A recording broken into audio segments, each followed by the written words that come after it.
those who don't know, I have spent my craft as in doing more than I do. You feel me? I know I do reaction videos. I do a whole lot of shit, but I just started doing music videos, and you know what I'm saying. Make sure y'all go show love to that also. I ain't got that. I ain't got no channel, but you know what I'm saying. I shot the video and everything, so y'all go to where it says community on my channel, and y'all gonna see the video that I shot. Make sure y'all go show that love. Make sure y'all go over there and show that love, man. I shot it, you know what I'm saying. He edited the music video who it is. He edited them all. He do a good job of editing too, man. But make sure y'all go show that love.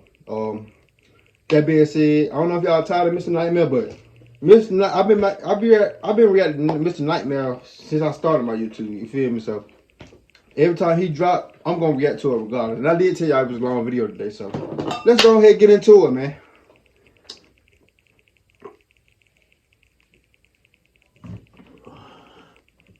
Hold on. Shit. Hold on, y'all.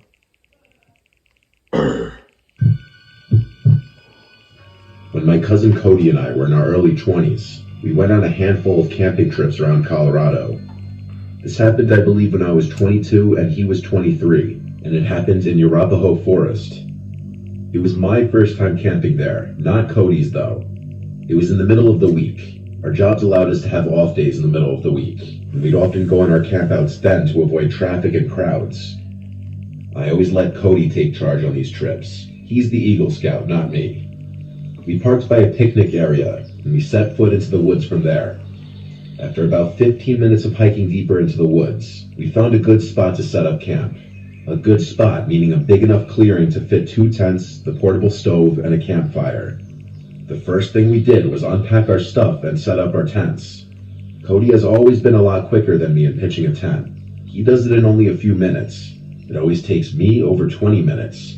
Or rather, it always took me over 20 minutes. I haven't been camping out in the wilderness since this. The next thing we did was create a ring of stones for a fire, and then gathered some sticks and wood. He did bring some fire starter and a lighter, so I guess we kind of cheated, but oh well. It was at the point in the day when the sun was going down. We had a fire going, and now Cody was grilling up some steak and burgers. One thing about Cody is he always went all out with the food on these trips. He's a really good cook, so I always trusted him with feeding us. Of course, we had our bear spray in case the smell of the food would attract a black bear, which Cody always said was very unlikely. He always says the real thing you gotta worry about in the middle of the woods is other people. As we ate our steak and burgers, we cracked open some beers and had some classic rock playing on the speaker. If you've never been camping, you don't understand how good of a vibe moments like this are. In the wilderness with a friend or family member and some beers, reminiscing about good times and vibing to music. As it got dark, we started playing card games on this little folding platform table we brought specifically for cards. After playing more traditional card games, we started playing Uno, and this was when we heard something out in the woods. I paused the song on my phone so that the speaker would go silent. It was clear now. We heard a person humming and footsteps from beyond the trees in the pitch blackness of the forest. Cody urged me to find a flashlight. I tried, but by the time I found it, the sounds had faded away. I asked Cody if that was something to be concerned about, and he said it definitely was unusual for someone else to be this deep in the woods, let alone creepily walking by a campsite with an active campfire humming loudly. I was a bit shaken, and I saw Cody was too. We went back to playing cards with the music much lower now. When we least expected it, a big stick I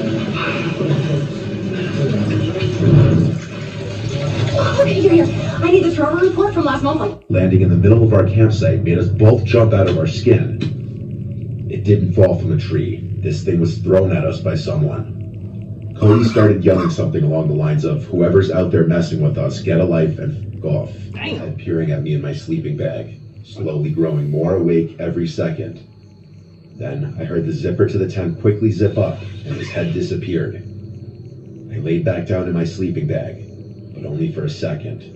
I suddenly had some weird moment of clarity, where I shot to an upright position and listened as the footsteps walked away. "Cody," I said. He didn't answer.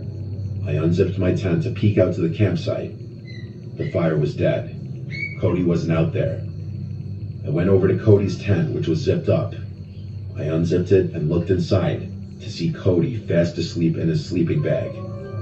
I got chills, goosebumps, whatever you want to call it. Oh, I hell no. almost shit myself at the realization. I would've got the fuck on. I started shaking him awake, and when he finally awoke, I told him someone's here, at the campsite.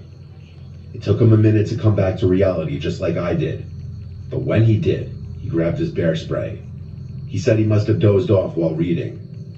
He said I should sleep in the tent with him tonight, but to do that, I'd need my sleeping bag.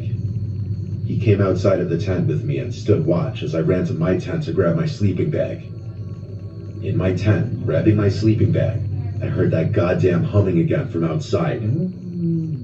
I grabbed it, and Cody whispered at me to hurry up. I would've gave his ass I something said, home "You about hear it. that too?" He said yes. We both got back in his tent and zipped it up, with our cans of bear spray by our sides. I tell you, in those moments, I wanted nothing more than for a bear to come and save the day. The hours dragged on as I stayed up while Cody slept. After 3 long, horrible hours, I woke him up and we switched. When Cody woke me up, it was almost dawn. There was light outside. So we packed everything up, and by the time we were done, there was plenty of light to hike back to the car. While we could have driven somewhere else and had another night of camping elsewhere, neither of us were feeling it anymore. This was a haunting experience, and I think we both just wanted to be in the safety of our houses. It's been 6 years since this happened, and he's hit me up a few times since then about camping. Hell no. But I haven't really had interest since this experience. People are just too scary. Why was someone out there stalking our campsite? The sight of that person's head in the dark, just looking into my tent. It was straight up from a nightmare. I may never go camping again, honestly. That's some scary shit, I ain't gonna lie to you. You were supposed to get $6,400 from the government last night. Let me explain what this is about. So, That's some scary ass shit, I ain't gonna lie to you. That's some scary ass shit.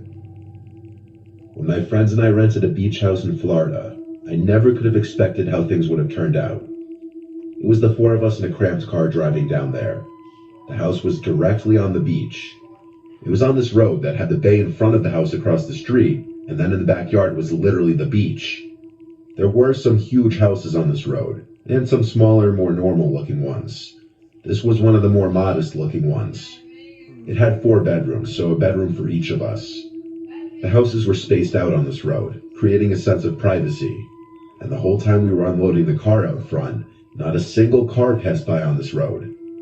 The interior of the house was decent.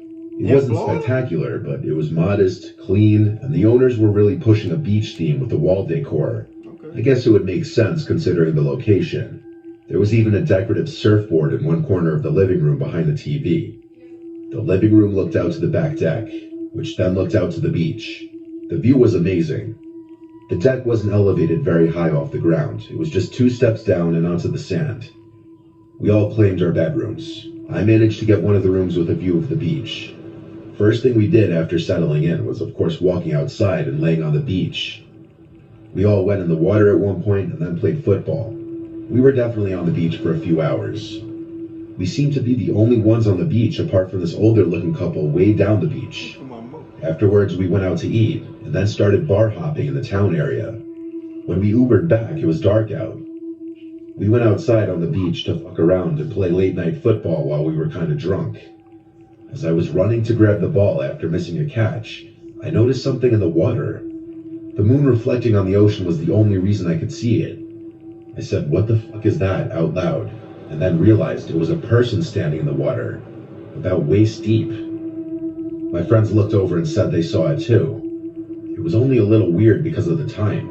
It was like past midnight. But hey, if a local wants to go for a midnight swim, that's their business. We then went to sit on the deck and drink beers for a while until we got tired. And one by one, everyone started going inside to go to sleep. My friend John and I were the last ones out there. I had been every once in a while glancing in the direction I saw that person before in the water, just out of curiosity. And so eventually, when I shot a glance in that direction, I spotted someone standing on the beach. They appeared to be just standing there facing us. It was kind of creepy. Maybe a neighbor. I didn't want to be rude. But I wondered if it was the same person. We tried to ignore it, but John was facing that person, and after a while, he said they were still just standing there facing us. I stood up and I would try to see what that nigga problem was. Looking at me, nigga. looked over and saw he was right. I yelled out, "Is everything okay?" John asked, "Why'd you do that?" I honestly didn't know what I was expecting. They didn't even reply anything, though. We were officially creeped out, so we went inside. The other two, Travis and Liam, were already in their rooms, probably knocked out from drinking. So John and I decided to just call it a night too, so that we could have a full day tomorrow. If I had to guess, it was 12:30 to 1 a.m., which was honestly on the earlier side, but we were all burnt out from the long day. I went to my room after brushing my teeth. I looked out the window wanting to take a look to the ocean before crawling into bed. This is where the creepiness factor escalated substantially, because there was now someone standing in front of the back deck, facing the house. I felt like they were facing my window. The figure of the person appeared to be male, considering the slightly larger frame. It was undoubtedly the same person from before. Hell nah, cuz tripping. I called John's name. He didn't reply. So I ran to his room and banged on his door, telling him to come out. He came out pretty quickly, and I led him to my window to look outside. But now the person was gone. I swore to him that the person from earlier was just getting... Alright, now he bullshitting. He bullshitting. Yeah, pistols would have been out already. He bullshitting. On God, pistols would have been the fuck out. As still as before, right in front of our deck. He believed me. We weren't about to go outside and look around, though. I took one more look to make sure that they were still gone, and then I shut the blind to the bedroom window. But as I lay awake in bed, rolling from side to side, trying to sleep, I just couldn't shake the feeling that someone was still outside. Who was that person? Why were they creeping around?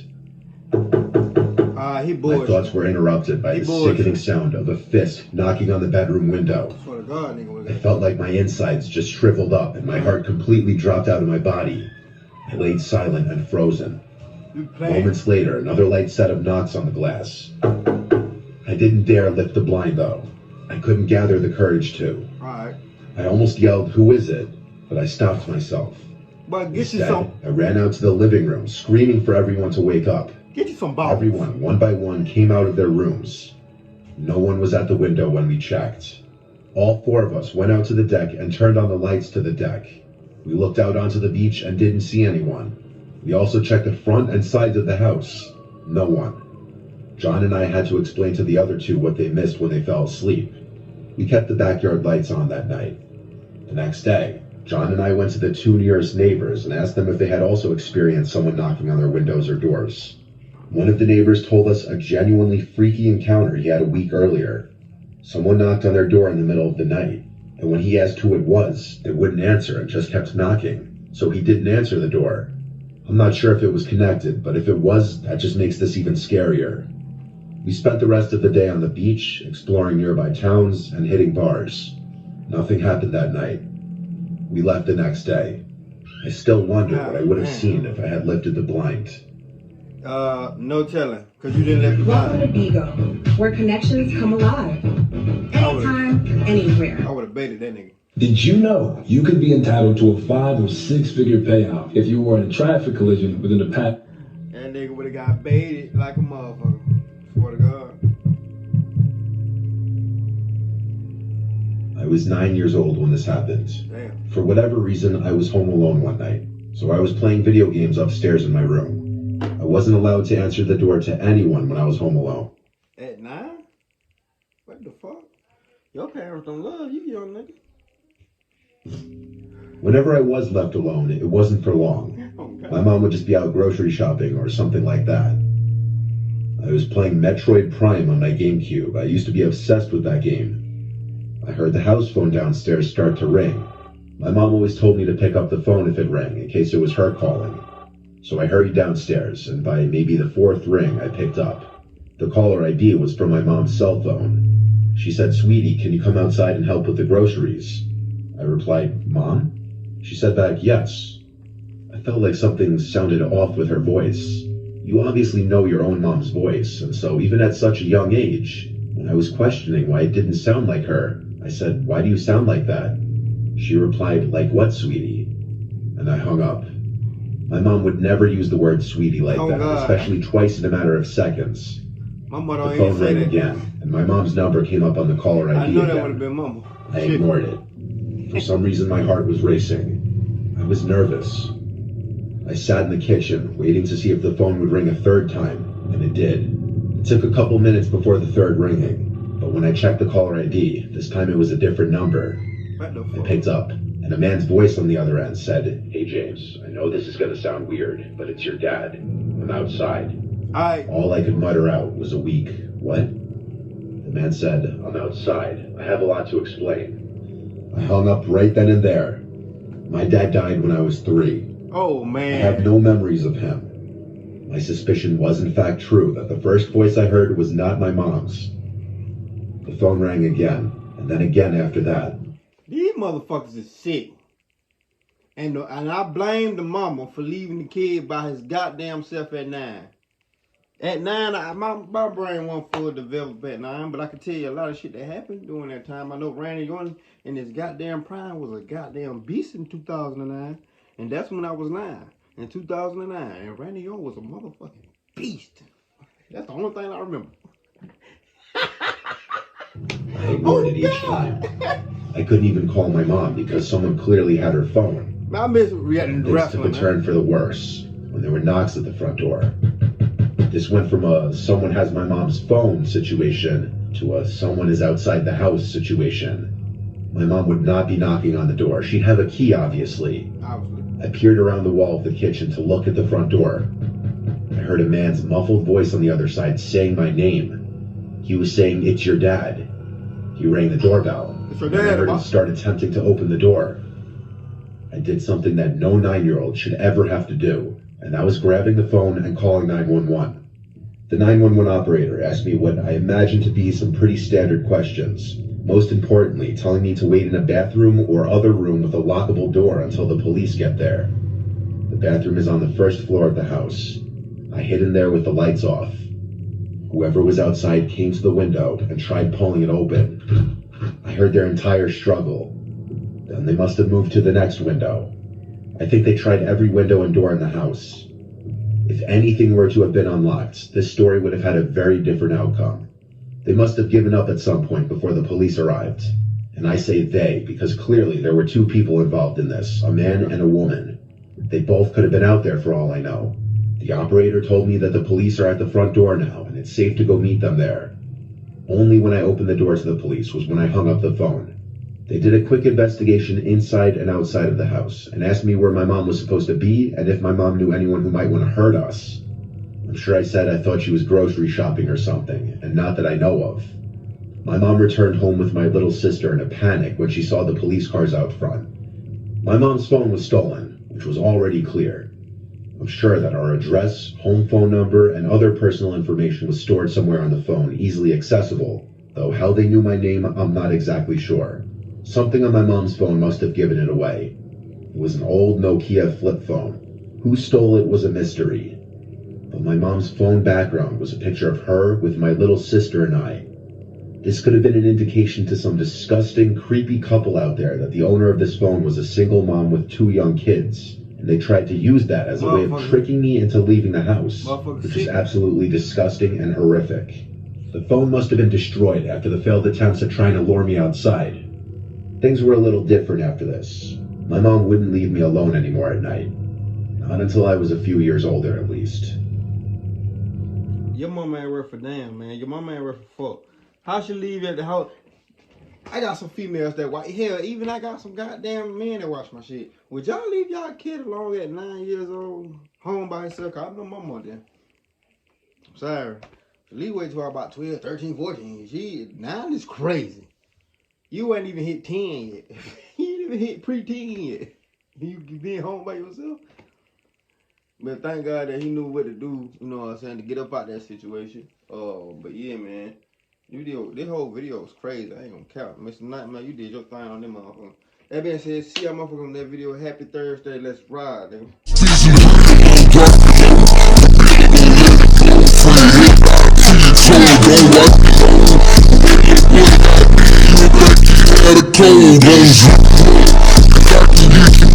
No matter what city you in, from the east to